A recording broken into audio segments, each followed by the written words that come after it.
I still remember the way her laugh slid through the room, soft but sharp enough to slice the air. It was January, the night before my son's wedding, and I had chosen to wear navy silk because it never competes for attention. The Sentinel Hotel glittered with chandeliers full of faces that had known me for decades, though that night I might as well have been invisible. I sat near the end of the long rehearsal dinner table, a glass of Merlot steady in my hand, waiting for the right moment to give my gift. $8,000 certified check folded inside an ivory envelope with my handwriting on the front.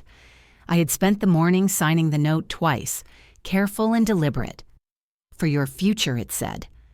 I believed it was a gesture of love, not a statement of wealth. When my son Ethan finally noticed the envelope, he smiled with that familiar, nervous gratitude. "Mom, you didn't have to," he said. I told him I wanted to, that it was tradition, and handed it to his fiancée, Vanessa Clark. She had perfect hair, glossy and deliberate, the color of champagne. She opened the envelope slowly, like a woman inspecting jewelry she already knew was fake. Her eyebrows lifted, her lips curved, and then she said it. $8,000. Pause, a little laugh. That's kind of cheap, isn't it? The words landed with the weight of cut glass. Around the table, conversation paused just long enough for everyone to register the insult. Someone coughed. Someone else stirred a drink. Ethan tried to chuckle it away, the same weak laugh I had heard since he met her, a sound that meant surrender. He didn't correct her. He didn't look at me. He just raised his glass as if to toast and said, "She means it kindly, Mom. Kindly." I kept my smile. At 63, you learn how to smile through the sting. My spine stayed straight, my voice calm. "It's a small gesture," I said, "the kind that carries weight." She waved her hand and leaned toward a friend beside her. "Oh, of course," she said in that airy tone, "every bit helps." The table laughed again, this time easier. I watched my son's face tighten, watched him sip his wine too quickly. I looked around the table and saw what they saw, a widow past her prime, sitting too still, too proper. They didn't see the woman who once built Grant Atelier from a single rack of dresses. They didn't see the late nights measuring silk under harsh studio light, or the business that had clothed half the city's brides. They only saw the woman who gave $8,000 instead of a car, instead of a honeymoon. I took another sip of wine and let the humiliation spread like heat. Her laugh wasn't loud, but it cut deeper than a scream. I stared at the chandelier, every crystal trembling in the light, and thought about how easily people mistake silence for weakness. I felt something shift behind my ribs, something cold and deliberate. There was a time when I would have cried in the restroom, powdered my face, come back pretending to forgive. Not tonight. Tonight I only watched. Vanessa leaned closer to Ethan, whispering something about her Valentino gown, the one she said cost more than my check. Her nails caught the candlelight as she reached for his hand. For a brief second he looked at me, guilt flashing in his eyes, then looked away. The moment was small, but it was enough. It was the space between who I had been and who I would become. I turned the stem of my wine glass, slowly tracing the rim until the sound trembled. I wanted to leave, but I stayed. A quiet woman walking out would confirm what they believed. A quiet woman sitting still made them uneasy. I studied Vanessa's laughter, memorized its rhythm. The way she tossed her hair as if every word she said was a gift. The way she looked at my son like he was her accessory. The way she had already forgotten who helped him buy his first home. I didn't say another word for the rest of the dinner. I just watched, smiled, and tucked away every detail. The color of her dress, pale gold. The scent of her perfume, Dior J'adore. The brand of her watch, Cartier. All of it mattered. I didn't know yet how, but it mattered. When dessert arrived, she held up her phone, showing a friend a photo of her shoes. "Real style," she said loudly, "can't be bought with small checks." I laughed softly. "You're right," I said, setting down my glass. "It can't." She blinked, maybe realizing I was listening. I met her eyes and smiled the way I used to smile at difficult clients, calm and curious. Then I excused myself from the table. In the restroom, I washed my hands and stared at the woman in the mirror. My lipstick had faded. My mascara hadn't. My reflection looked composed, almost regal. I straightened my back. "Cheap," I whispered. The word didn't hurt anymore. It sounded like a challenge. When I returned, I didn't rejoin the table. I took my coat and walked through the lobby, my heels steady on marble. Outside, the cold January air bit at my cheeks, but I felt clear lighter. They thought the evening was over. For me, it had just begun. That night, humiliation found its match. Cheap. That word stayed in my glass longer than the wine did. The mirror did not lie. It showed a woman who had been called cheap and had not forgotten. Morning light poured through the curtains of my Pearl District condo, thin and cold, like the judgment that had filled the room the night before. My reflection looked calm, but the air still smelled faintly of last night's Merlot and humiliation. I wiped the mirror twice, but the word cheap stayed in my head, pressed against the glass like a stain that refused to fade. I had been through worse things, losing my husband to a heart attack, losing my boutique to market crashes, watching my son grow distant. But somehow this small word from a young woman stung deeper than any tragedy, because it was meant to erase everything I had built. I leaned closer to the mirror, saw a trace of lipstick at the corner of my mouth, a reminder of that forced smile. I washed it away and spoke softly to the empty room. "You will regret that laugh, Vanessa." I walked to the kitchen, made coffee, and stared out the window. Downtown Portland glimmered in January light. The city was just waking up, but my thoughts were already racing. I scrolled through my phone, the screen reflecting the same image again and again. Vanessa's social media feed was a parade of luxury handbags, shoes, dinners, at places that charged $100 for soup. Her latest post was a mirror selfie with the caption, "Real style can't be bought with small checks." My chest tightened. She had turned the insult into a public performance. I felt anger rise, but under it, something colder, curiosity. I knew that name, Vanessa Clark. The boutique files in my attic carried it once back in 2018. I remembered a summer intern with a perfect smile and slippery excuses about refund discrepancies. Back then, I had brushed it off. I had been tired and grieving, trying to keep the business afloat. I never investigated. Now, 5 years later, she had resurfaced in my life, wrapped around my son. I put down the phone and crossed the room to the old roll-top desk near the window. It smelled faintly of cedar and paper. Inside the top drawer lay a stack of old business cards and a list of former employees. I ran my fingers down the names until I found it. Vanessa Clark, part-time sales assistant, June through August 2018. I stared at the ink and felt something settle inside me, heavy and precise. This was not coincidence. I opened my laptop, tried to access the old company records, but most of the data was archived on an old iMac upstairs. I hesitated, then climbed the steps to the attic. The air was dry and cool, filled with boxes labeled Invoices, Clients, Inventory, 2016. In the corner stood the computer covered in a sheet like a sleeping relic. I plugged it in and waited as the screen flickered to life, slow and stubborn, like an old witness remembering. The folders opened one by one, old contracts, client photos, refund lists. I searched for anything under Clark. Nothing. Then I remembered my accountant, Paul Hewitt, the man who handled every fiscal year end. He had retired to Bend 2 years ago. I found his number in my contacts and called. His voice came through warm and cautious. "Sylvia Grant." "Well, this is a surprise." I smiled faintly. "Paul, I hope I'm not intruding. I need a favor. Do you remember the 2018 refund logs?" A pause. Papers rustled on his end. "Why would you need those after all this time?" I chose my words carefully. "Let's say a former employee has reappeared in my life and I need clarity." His tone changed, lower, serious. "Sylvia, I think I know who you mean. That summer had one messy incident. A few invoices looked odd, but you told me to let it go. You were grieving Richard then. The name of my husband hit softly like dust falling. I steadied my breath.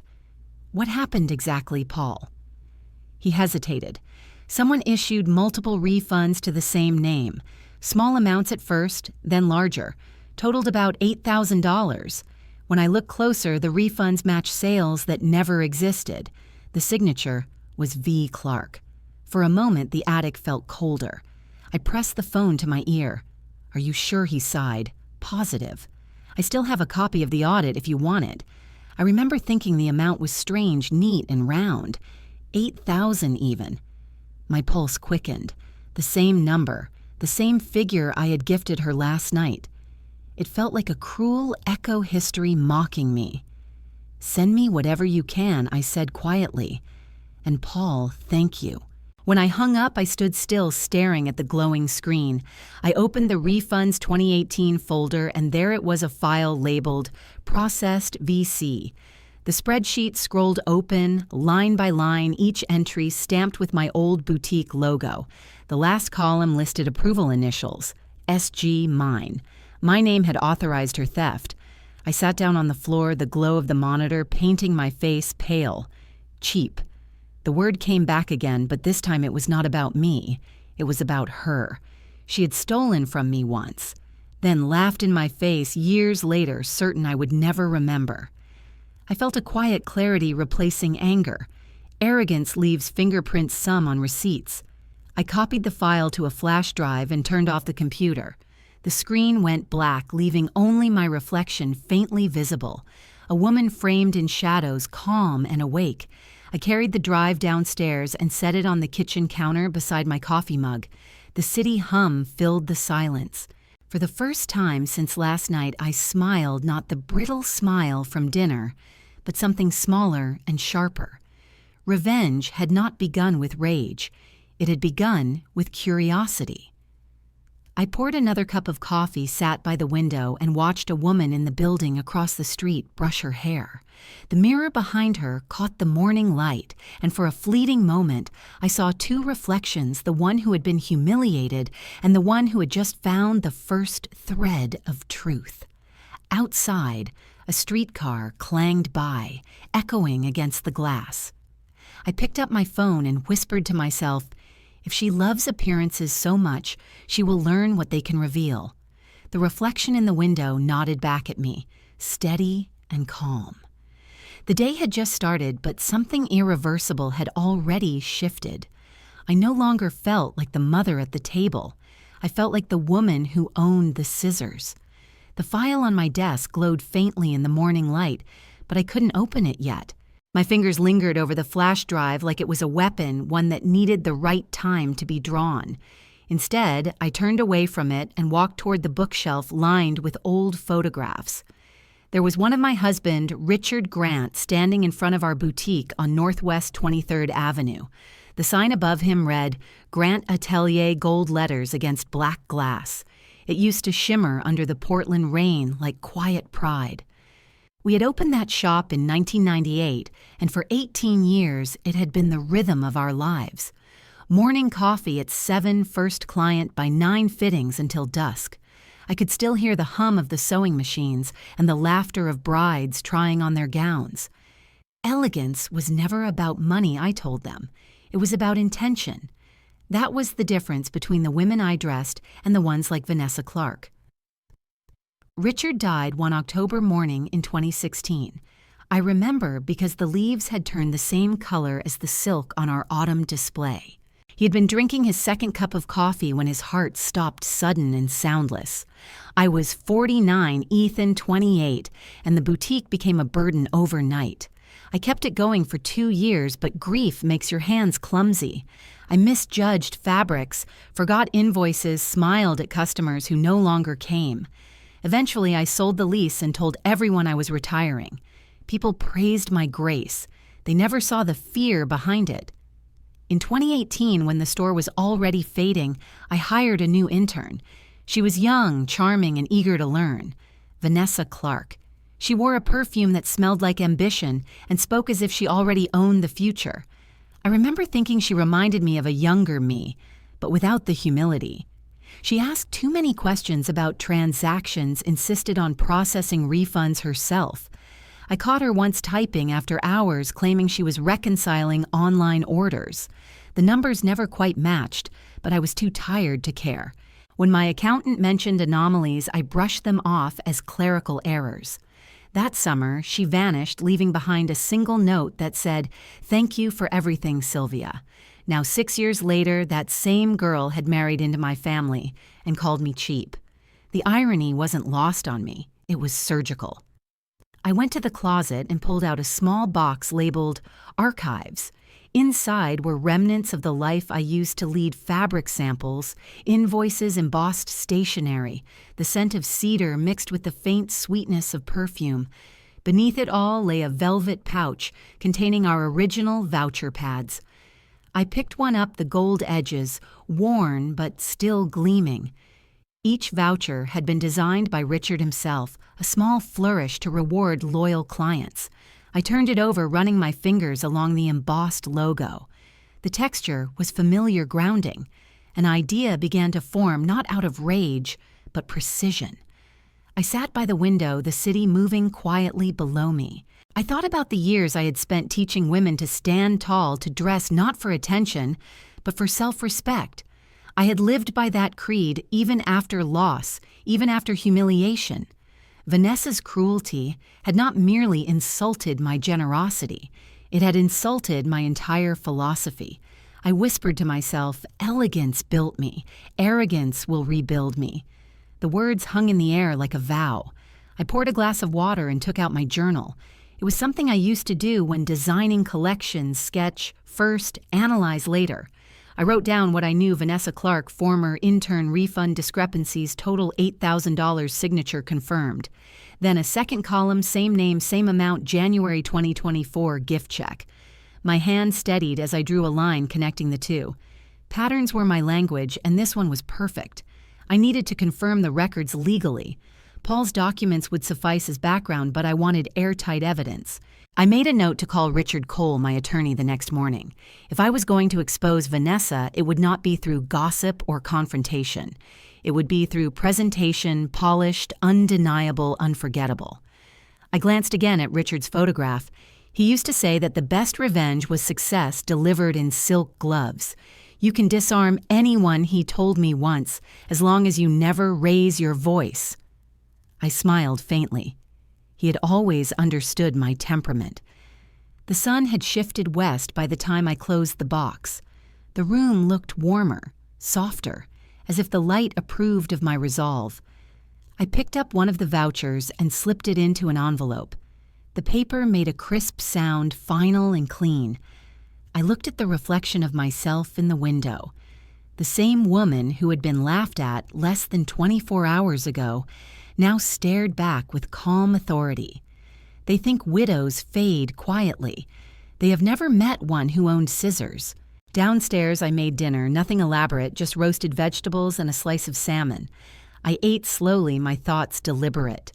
Every action from now on would be part of the design. I wasn't angry anymore. I was focused.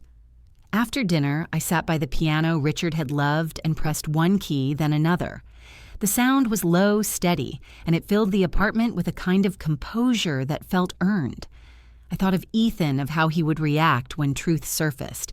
It would hurt him, yes, but perhaps that was necessary. Some lessons required witnessing the fall to understand who pushed. I poured myself tea instead of wine that night. I needed clarity, not comfort. Outside rain began to fall, streaking the window like threads of silver. I traced one droplet with my finger and whispered, "Every stitch I made was proof I could start over.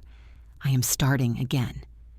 When the lights dimmed, I felt something inside me settle into its place. Not revenge yet. Preparation. The quiet before creation.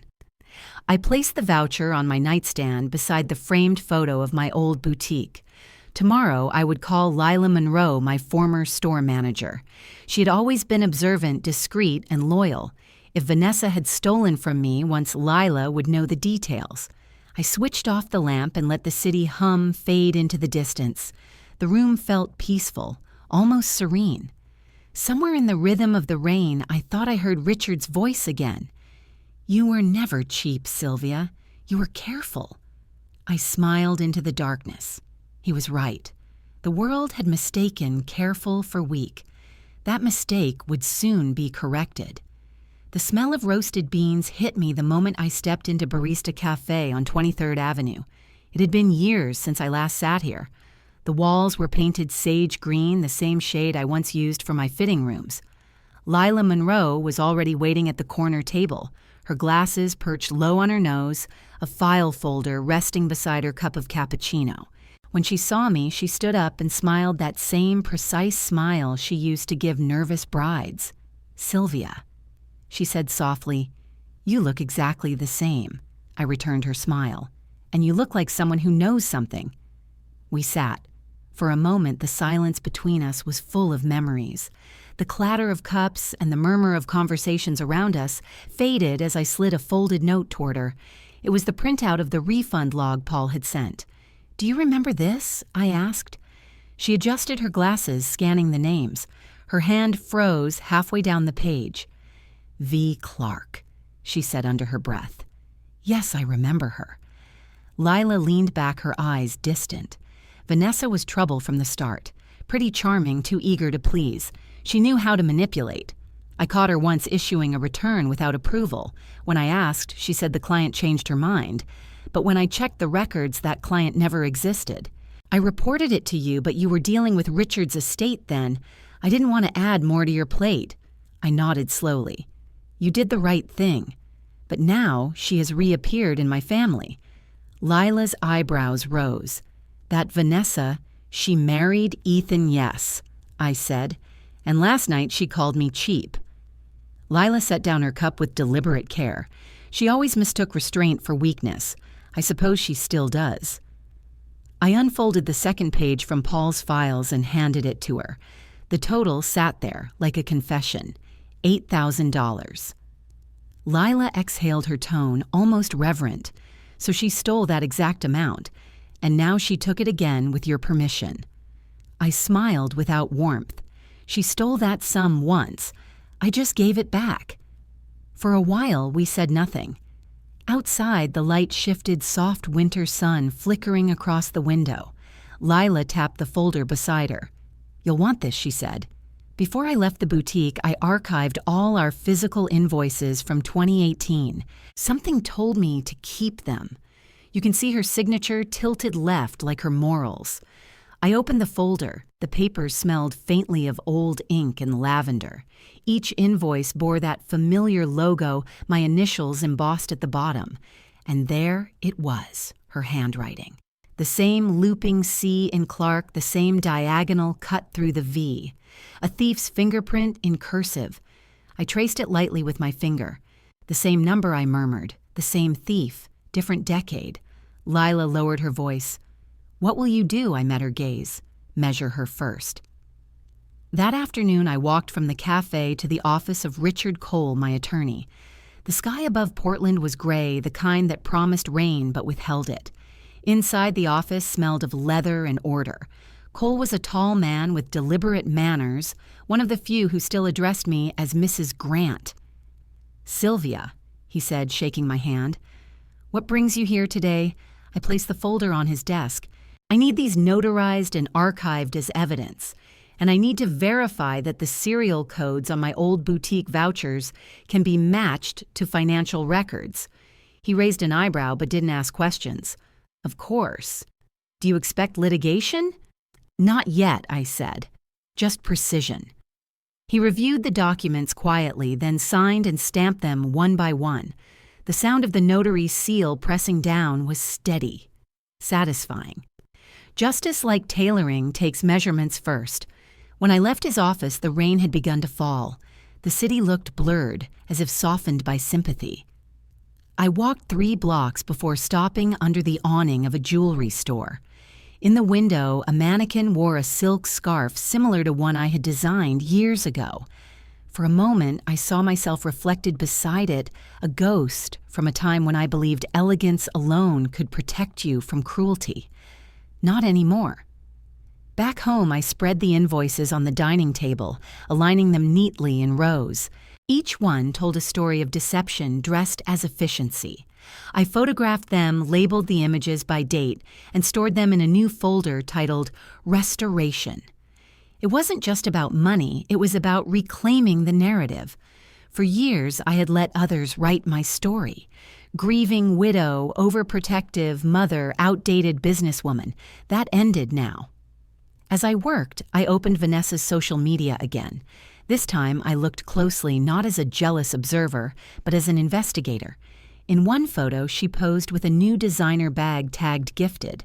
In another, she stood beside a silver car captioned, "Finally mine." I zoomed in on the reflection in the car's window. Ethan was behind the camera, smiling. I could almost hear her saying, "We deserve it." My jaw tightened. Every item she flaunted, every caption dripping with entitlement, might have been funded by the same arrogance that once looted my boutique. She had turned theft into aesthetics. I closed the app and set down the phone, breathing deeply. The anger was gone again, replaced by clarity. People like Vanessa believed appearances erased accountability. They were wrong. Appearances could also expose. I gathered the notarized papers and placed them in a clean folder marked Evidence. On the cover, I wrote in firm strokes, Case 2024 Clark. My handwriting was steady, elegant. This time, no one else would sign my name without permission. I ran my fingers over the ink and felt a strange calm spread through me, the needles in my hand again. Outside, the rain had stopped. The street lamps flickered on their light, glinting off wet pavement. I stood by the window, watching the reflection of the city shimmer in puddles. Somewhere across town, Vanessa was likely posting another photo, smiling into a mirror that had never shown her the truth. I smiled back at her from afar, unseen, and whispered to the glass, "Let's see how you look under real light." The next morning, I would begin the real work. For now, I allowed myself the quiet satisfaction of knowing that the first seam had been stitched. Justice was not loud, not rushed. It was patient. It waited perfectly fitted until the moment came to wear it. My home office had always been a sanctuary of order. The shelves lined with design books, the mahogany desk polished to a mirror, shine the faint scent of old paper mixed with sandalwood. That afternoon, it became something else, a laboratory for justice. I spread out the notarized invoices from Richard Cole's office, aligning them beside a blank sheet of boutique letterhead. The gold logo of Grant Atelier still shimmered faintly in the corner. I had not touched this stationery since the day I sold the shop, but the paper still carried the texture of identity. I opened the drawer and took out the last pad of Grant Heritage gift vouchers. The edges were gilded, the font engraved in the same script my husband designed 20 years ago. The logo, the cereal box, the embossed border, all symbols of trust. I held one sheet under the lamp and felt the raised ink with my fingertips. They said I retired. I prefer reloading. On my computer, I recreated the template matching the typography exactly. At the bottom, I typed a new line, Serial Code 2018 VC08K. A quiet smile crossed my lips. Each character had meaning. The year of the theft. Her initials. The sum she had stolen and mocked. I printed one copy on the gold foil paper I kept for personal use. The printer hummed softly, precise and patient, just like me. When the paper slid out, I placed it on the desk, smoothing the edges. It was beautiful, elegant, deadly. I lit the small wax seal warmer and melted crimson wax into a perfect circle on the lower right corner. The boutique stamp engraved with our family crest pressed down firmly. Power isn't loud, it's embossed. When the wax cooled, I lifted the voucher by its edges and admired it under the lamplight. It looked like an heirloom, something to be passed down, not questioned. I folded it carefully and slipped it into an ivory envelope. On the front in my neat cursive, I wrote, "For my future daughter." The words tasted calm, almost kind. There was no malice in the gesture, only precision. I poured a glass of Bordeaux and called Richard Cole. His voice came through crisp and cautious. Mrs. Grant, you mentioned another document. Yes, I said. I'm issuing a Grant Heritage voucher. I want it verified as part of the existing fraud record. Serial number 2018 VC8K. Can you attach it to the previous archive under evidentiary continuity? He paused. You are turning your boutique records into a legal structure, Sylvia. Is this personal or professional? Both, I said evenly. Think of it as design. Every line has purpose.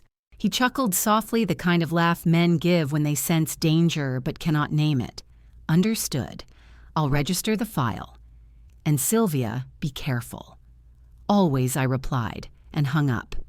I sealed the envelope with another drop of wax and pressed the crest again. The smell of heated resin filled the room, faintly sweet, faintly dangerous.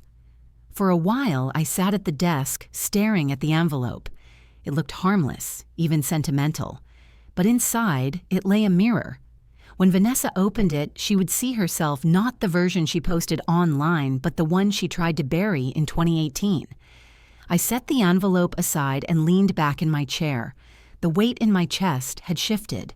No longer anger, no longer pain. Something else. Control. I took out my journal again and wrote Step 1, discovery. Step 2, verification. Step 3, delivery. Each word a seam in the garment of justice. Night settled outside, slow and deliberate. The city lights blinked through the blinds, small sparks against the glass. I walked to the record shelf and pulled out an old Billie Holiday album, the one Richard and I used to play after closing hours. The vinyl crackled as the first notes drifted through the room, smoky and low. I poured another half glass of wine, let it rest beside the lamp, and opened the balcony door. Cold air rushed in, carrying the scent of rain. Down below, the street hummed with distant laughter. People moving through their lives, unaware that revolutions sometimes start in silence. I whispered into the night. To quiet revolutions. The words disappeared into the wind like smoke. Returning to my desk, I tucked the envelope into a small velvet pouch and placed it inside my handbag. Tomorrow, I would give it to her, not at the wedding, but before during the final rehearsal dinner. The moment would need witnesses, but not attention. Let her unwrap her own undoing. I ran my fingers along the spine of an old design book titled The Anatomy of Style. Inside it, Richard had once written a note in the margin, "Clarity is elegance's sharpest weapon." I smiled. He had been right about that, too. I turned off the lamp, leaving only the dim light from the hallway. The voucher gleamed faintly in its pouch, catching the last shimmer of gold. My revenge came wrapped in gold foil. I thought about the faces at that dinner, the polite guests, the clinking glasses, the laughter that tried too hard. They would see a mother giving her son's bride a gift. They would not see the strings I had stitched through every detail. I had designed gowns that transformed women. Now I was designing a downfall. I stood at the mirror near the door, fixing my hair, studying my reflection under the muted light. There was a quiet dignity in my posture, the kind that comes from knowing exactly what you will do and why.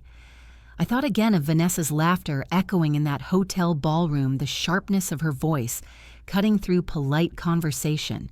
I whispered to my reflection, "We will see who looks cheap next." I turned off the record player's silence, wrapping around me like silk. In the quiet, I could hear my own heartbeat, steady and certain. Before going to bed, I checked my phone. A new post from Vanessa appeared at the top of my feed, a photo of her engagement ring with the caption, "Forever begins with style." I smiled at the irony. Forever had already begun, just not the way she imagined. I closed the phone and looked once more at the envelope. It was simple, elegant, unassuming, a masterpiece of patience. Tomorrow I would deliver it with the same grace I once used to fit a wedding gown. Would you have stayed silent or dressed the truth yourself? I turned off the light. The room went dark except for the faint glimmer of the wax seal. Power, I thought, was never about volume. It was about finish. The Red Hills vineyard stretched across the Oregon hills, like a painting, its rows of vines lit by the gold of early evening. 2 nights before the wedding, the rehearsal dinner took place in the vineyard's main hall, all glass and oak and vanity. I arrived in a simple black dress, pearl earrings, nothing extravagant. I did not need decoration. The room already had enough sparkle. Vanessa stood near the entrance, surrounded by guests, laughter ringing out like champagne bubbles. She wore a gown the color of soft blush, fitted silk from Valentino. $12,000 of proof that subtlety had no place in her vocabulary. She caught sight of me and approached with the confidence of a performer entering her spotlight. "Sylvia," she said, leaning in with air-kiss precision. "You made it. We were just talking about the wedding theme, modern elegance." I smiled, calm and deliberate. I remember when elegance didn't need a definition. Her laugh faltered for a moment, then returned brighter. She loved an audience too much to notice the shadow behind my words. The dinner began outdoors under a canopy of fairy lights. Tables glowed with candles, the air filled with the scent of wine and rosemary. I chose my seat carefully, close enough to observe, far enough to be underestimated. Ethan sat beside Vanessa, his hand over hers, unaware of the quiet storm between us. Midway through the meal, between the toasts and the laughter, I took a small ivory envelope from my handbag. The wax seal glinted faintly under the lights. I rose and walked toward them, every step measured. "Vanessa." I said, my tone gentle enough to draw attention without alarm. "I wanted to give you something before the wedding, a small token from my boutique's archives. May it bring you luck." I handed her the envelope with both hands, the gesture deliberate and graceful. Around us, conversation softened, curiosity stirring. She opened it slowly, her manicured nails catching the paper's edge. When she saw the gold foil voucher inside, she let out a delighted gasp. "Oh, this is adorable," she said, showing it to the guests around her. "Look, everyone, a vintage boutique voucher. How charming." A few people smiled politely, unsure if it was a joke or sentiment. I kept my expression composed. The last time she mocked me, I smiled and handed her the weapon. Vanessa turned the voucher in her hand, admiring its gold edges. "It even has a serial number." "How authentic," she said, her tone tinged with amusement. "I suppose I can frame it." "What was the shop called again?" "Grant Atelier," I said evenly. "It was once the most trusted boutique in Portland. That voucher represents a client's honor, and now it represents yours." She laughed again, not hearing the weight of my words. "Oh, how thoughtful. A piece of history." "Yes," I said softly. "History has a way of returning." The table around us grew quieter. Someone whispered. Someone else poured more wine than they intended. Ethan smiled awkwardly, misreading the tension. "Mom, this is sweet of you," he said. "Vanessa collects vintage things." "Does she?" I asked, keeping my voice light. "Then this is perfect. It belongs with her. She called it vintage. She'll call it evidence soon." I returned to my seat, lifted my glass, and took a small sip of champagne. The bubbles fizzed gently against my lips, a sound almost like laughter. Beneath the table, my phone recorded every word, its mic hidden in the lining of my clutch. The red light blinked once unseen. I would not need to raise my voice. The truth was already speaking. Across the table, Vanessa was showing the voucher to her bridesmaids, spinning it like a trophy. "It's real gold foil," one of them said. "Old school, fancy." Vanessa grinned. "Old school, all right. My mother-in-law has impeccable taste." The tone was mocking the kind that invited silent laughter. I saw it ripple through the guests, a few forced smiles, a couple exchanging uneasy glances. They knew the edge beneath her charm. They always did. I kept my gaze on her but softened my features. I wanted her comfortable. Overconfidence would be her undoing. Wolves don't growl before they bite. As dessert arrived, the chatter rose again, though thinner now. People avoided meeting my eyes as if unsure which side of the line they stood on. I let them squirm. Vanessa leaned close to Ethan, whispering something that made him laugh nervously. He turned to me. "Mom Vanessa says she might use your voucher to start a collection wall in our new house. Isn't that fun?" "It's fitting," I said. "It represents value." He nodded, unaware of the double meaning. I lifted my glass to them. To lasting impressions. To style, Vanessa added brightly, clinking her glass against mine. To truth, I finished. The toast hung in the air for a moment too long. She smiled oblivious and turned back to her friends. I saw one of them glance at me with a flicker of uncertainty. The social current was shifting, subtle but visible. As the evening waned, guests drifted toward the vineyard's patio for photos. The sky turned violet stars barely breaking through. I stayed behind for a moment, collecting my clutch and finishing my champagne. The phone inside continued recording the fading sounds, her laughter, the careless boasts, the tone she used when she thought no one older could understand. When I stepped outside, the cool air met my skin like clarity. I watched her pose for pictures under the string lights, her laughter bouncing off the stone terrace. She looked radiant, and I let her. It was her final night untouched by consequence. I walked past a table of empty glasses and paused to adjust a napkin, leaving behind nothing but composure. The sommelier offered to refill my drink, but I declined. My glass was full enough with patience with purpose. I found a quiet corner near the vineyard's edge where I could see the whole room through the glass walls. She stood framed in gold light, the voucher still in her hand. I smiled faintly. I finally dressed her, I whispered. In debt. The words stayed with me as I left. I could hear the music fading behind me, could almost smell the roses arranged near the dessert table. The night was cold, but my steps were steady. The hills glimmered with dew, each droplet catching the light like tiny mirrors. Tomorrow the recording would be safely stored. Soon the pieces would align. For now, I let the calm settle around me, the kind that follows design executed perfectly. As I reached the car, I looked back one last time at the glowing hall. Somewhere inside, laughter rose again, bright and hollow. I smiled to myself. The first echo had ended. The next would be louder. The Portland Art Museum shimmered that evening under crystal chandeliers and the soft glow of 1,000 cameras. The wedding had been designed for spectacle. 300 guests filled the marble hall, their conversations a hum of polite admiration. Journalists waited near the floral arch, ready to capture every angle of perfection. Vanessa had outdone herself. Her gown, a custom design flown in from Milan, shimmered with hand-stitched pearls. Ethan stood beside her, handsome but distracted, as if the grandeur pressed too hard against his conscience. I sat at the second table near the aisle, wearing midnight blue satin and a smile quiet enough to disappear in photographs. The ceremony had ended hours earlier, but the reception had become a stage.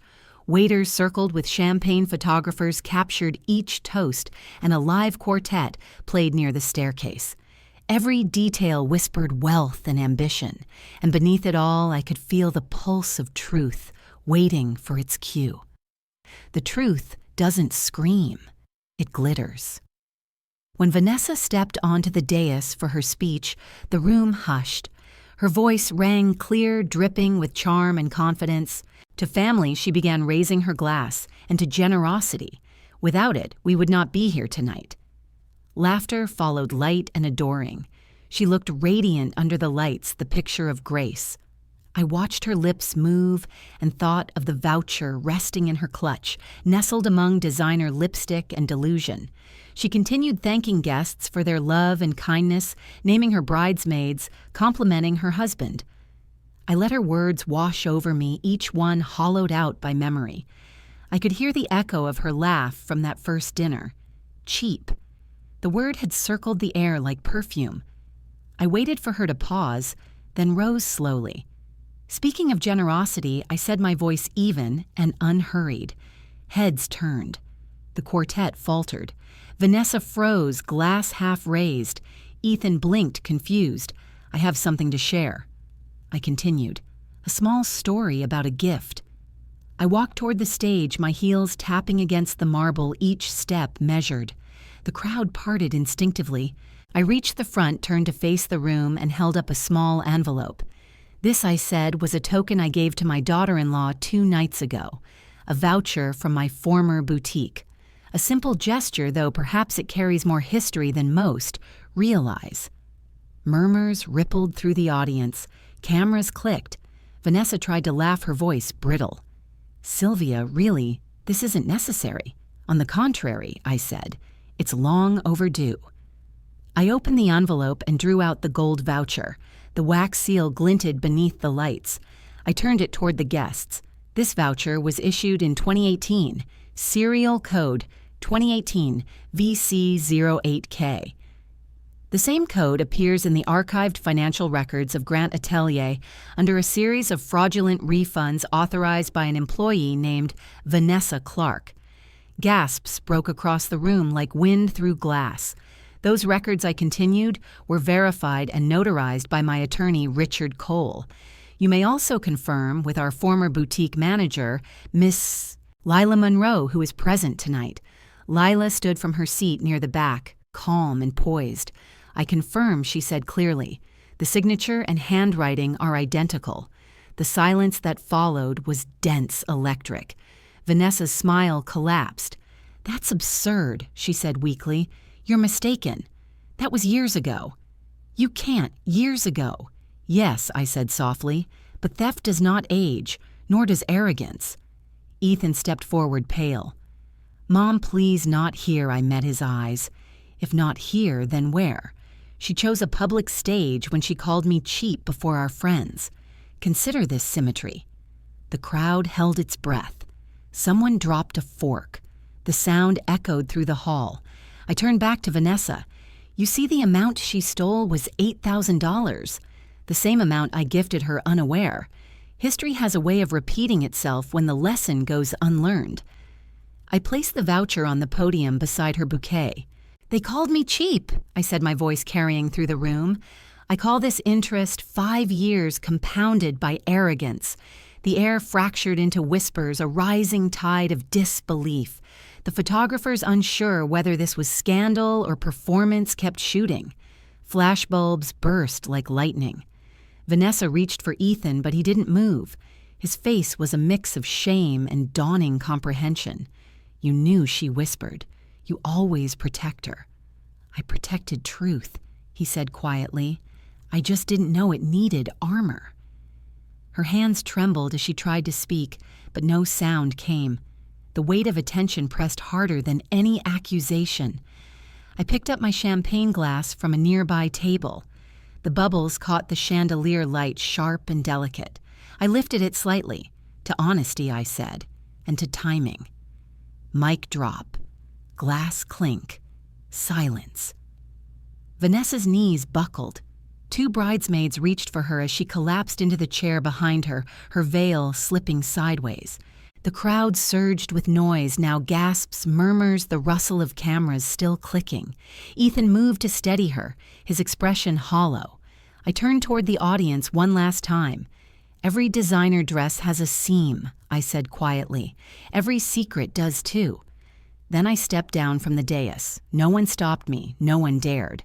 As I walked through the hall, guests parted again, some avoiding my eyes, others staring in awe. The music had stopped. Only the echo of my heels filled the space. The air was heavy with perfume and panic. Near the exit, I glanced back once. Vanessa sat frozen in her chair, surrounded by people pretending to help, but already distancing themselves. Her perfection had cracked, and the pieces glittered on the marble floor. Tonight, Karma came wearing silk. I walked out into the cool night air. The museum light spilled onto the pavement, and somewhere behind me, a reporter's voice whispered into a microphone. Unexpected turn at the Clark Grant wedding tonight. I smiled faintly and kept walking. The city hummed around me, indifferent, alive. A drizzle began to fall, soft and cleansing. I tilted my face to the sky, letting the rain cool the heat from my skin. For years I had swallowed humiliation. Tonight I let it dissolve. I reached my car and paused before getting in. Through the glass doors behind me, I could still see the glow of chandeliers, the glitter of wealth, the chaos of revelation. The world I had once built with silk and patience had delivered its final design. As I started the engine, I caught my reflection in the rearview mirror. My lipstick had faded, but my eyes were steady. Justice didn't need applause. It needed witnesses, and I had given it both. The road ahead shimmered with streetlights, long and clear. I drove slowly, the rain tapping against the windshield in perfect rhythm. Somewhere behind me, a woman who once called me cheap was learning the true cost of arrogance.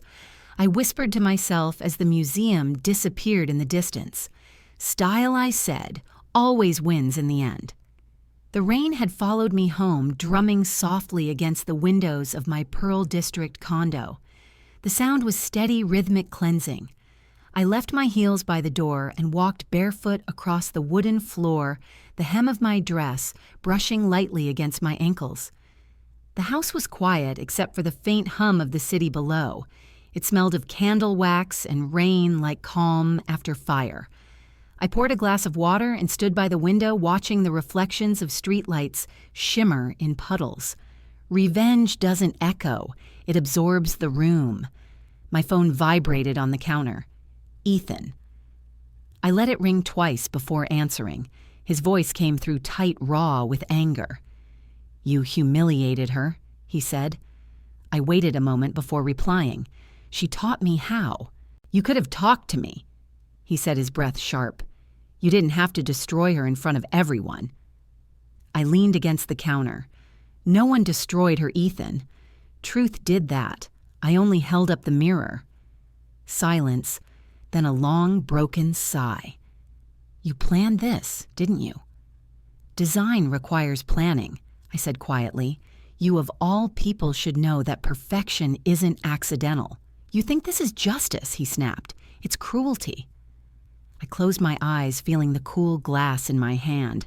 Justice felt heavy, not sweet, but necessary. There was a pause.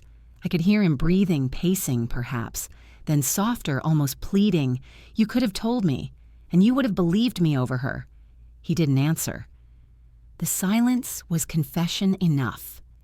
"Ethan, I said you married a version of her that never existed.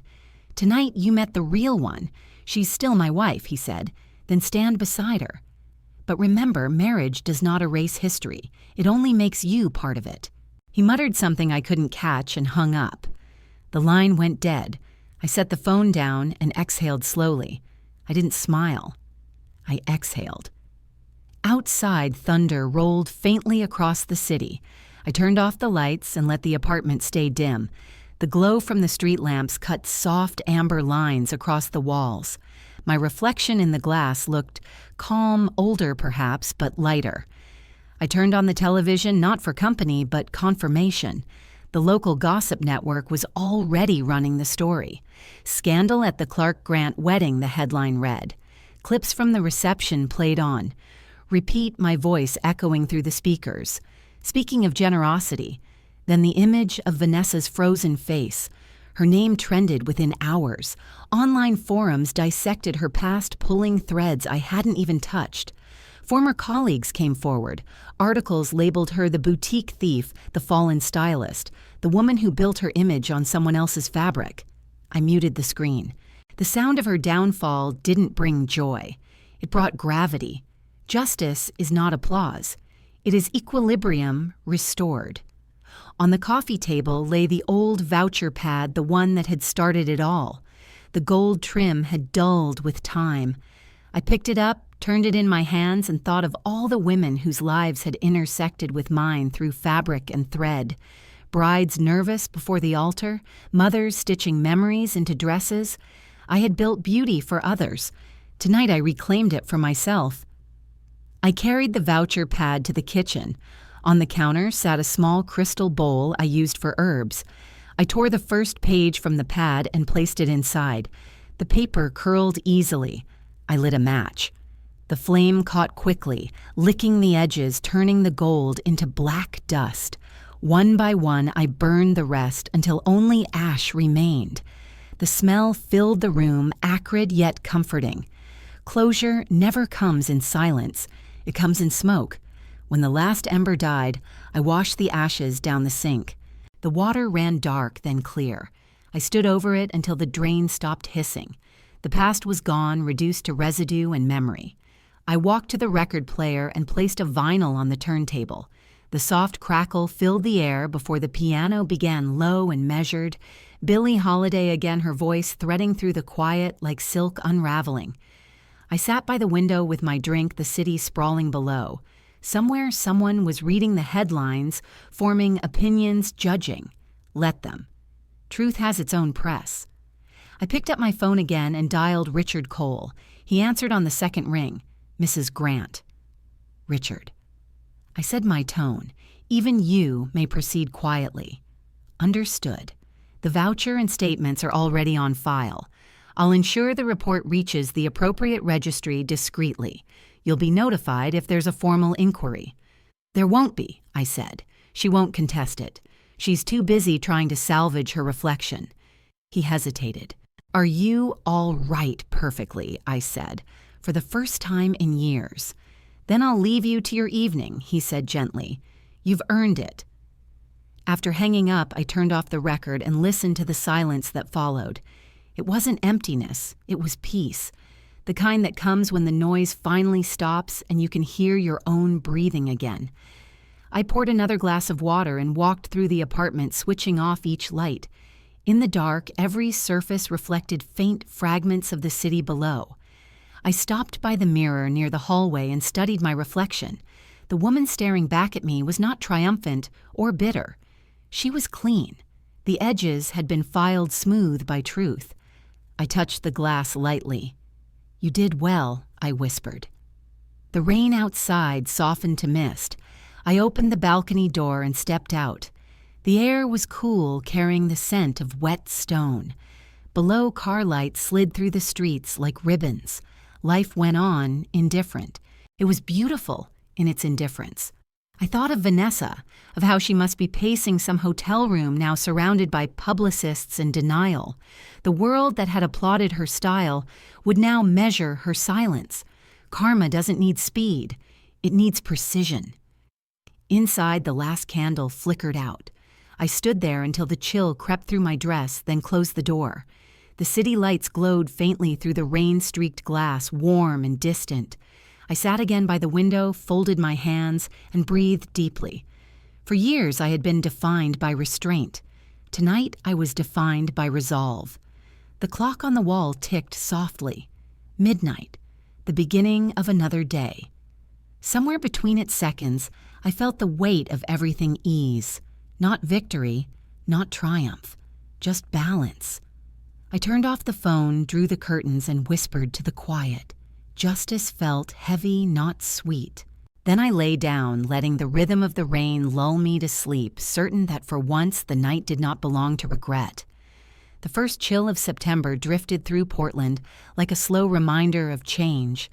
The city was quieter now, leaves just beginning to bronze along the sidewalks. Inside my new workshop, the scent of linen and lavender filled the air. The sign outside the glass window read, "Elegance again, gold letters against soft gray paint." It was not a boutique this time, but a space for women who wanted to rediscover themselves. We taught posture confidence and the art of dressing without apology.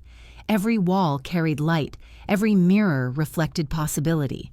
I was steaming a length of fabric when I heard the door open. The bell chimed softly. Ethan stood in the doorway. His shoulders slumped. His suit wrinkled his face, pale from sleepless nights. For a moment, he just stood there, taking in the room, his gaze landing on the framed photographs of women, smiling in their new clothes. "So this is it," he said quietly. "Your new beginning." I turned off the steamer. "It is," I said. "What brings you here, Ethan?" He hesitated before closing the door. The sound was heavy final. I didn't know where else to go. I gestured to the nearest chair. "Then sit." He didn't at first. Instead, he walked around slowly, his fingers brushing against a rack of blazers. "You built this from nothing," he said. Again. "It's what I do," I replied. He finally sat, elbows resting on his knees. His voice came low. "Vanessa filed for bankruptcy. The house, the car, everything's gone. Her fashion contracts were canceled after the story. Investors pulled out. I listened, my expression neutral. I lost my job too, he continued. People at the firm didn't say it, but they didn't want my name in their articles. The whispers got too loud. We sold what we could. She left last month. Where did she go? I asked. Los Angeles. Said she needed to start over. She took what was left of the savings. I'm staying at a friend's apartment downtown. The quiet stretched between us. Outside, the sound of passing traffic hummed faintly, a city still alive, while his world fell apart. I thought I could fix things, he said finally. I thought if I just stood by her, people would forgive. People forgive truth, I said softly. They don't forget deceit. He rubbed his face with both hands. I know that now. Do you? He looked up at me. I do. That's why I'm here. I'm not asking you to forget what happened. I'm asking for help. What kind of help? He hesitated. I need some money, just enough to start over, to pay rent until I find something stable. I stood quietly for a long time. The air between us thickened. I could smell his cologne, faint and familiar. Regret wears cologne. I've smelled it before. Ethan, I said, I don't doubt your sincerity, but help is a complicated word. He frowned. You helped strangers for years, clients, employees. Why not me? Because you're not a stranger, I said. You're my son, and that makes truth harder, not easier. Mom, I'm asking as your child, and I'm answering as your teacher. His eyes flickered with disbelief. You'd rather let me struggle than help me. I am helping you, I said calmly. I'm helping you see what independence feels like. It's uncomfortable, but it lasts longer than charity. He laughed bitterly. You sound just like her. Cold. No, I said. She was selfish. I'm clear. He stood up, running a hand through his hair. You think you've won something, don't you? You think all this, he gestured around, makes you better. Winning was never the goal, I said. Peace was. You talk about forgiveness, he said. Where is it now? I turned toward the shelf and picked up a small brochure. The cover read, Elegance Again, Confidence and Renewal. I handed it to him. Forgiveness I offer, I said. Dependence I revoke. He looked down at the paper, confusion clouding his face. You're giving me this inside, I said. You'll find information about our workshops. I'm enrolling women of all ages, including one session for professional reinvention. It's free for those willing to work, not wait. If you want to start again, start here. Learn what I teach others, then build your own foundation. He stared at me. You really won't give me anything else I already did, I said quietly. My name, my patience, my warning. You chose not to hear it. He took a step closer. So this is it. This is love, I said. Just not the kind you expected. He looked around the room again, eyes glistening. You used to say family always comes first. It still does, I replied. That's why I'm not enabling its weakness. For a long moment, he said nothing. Then with a small nod, he folded the brochure and slipped it into his jacket pocket.